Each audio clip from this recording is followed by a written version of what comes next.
تین چیزیں ہیں کہ جو اگر پیش نظر رہیں تو لفظی اشتراک سے مغالطہ نہیں ہوگا اور انسان شرک فی الصفات سے بچ جائے گا۔ وہ تین چیزیں کیا ہیں؟ اللہ کی ذات، اپنا وجود اس کا ذاتی ہے، کسی اور نے اس کو عطا نہیں کیا ہے۔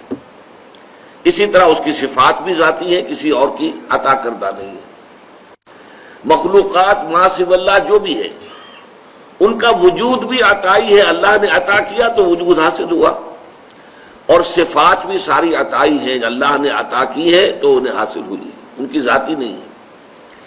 اللہ کا وجود بھی قدیم ہے، صفات بھی قدیم ہے، ہمیشہ سے ہے۔ ما سوی اللہ مخلوقات، ان کا وجود بھی حادث اور صفات بھی حادث۔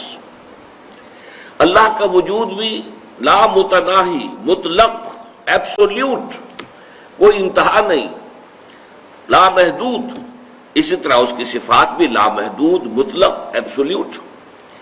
ما سوی اللہ کوئی بھی ہو، کسے باشد، جملہ مخلوقات، ان کا جو وجود ہے وہ بھی محدود ہے، لمیٹڈ ہے، اور اسی طریقے سے صفات بھی محدود ہے۔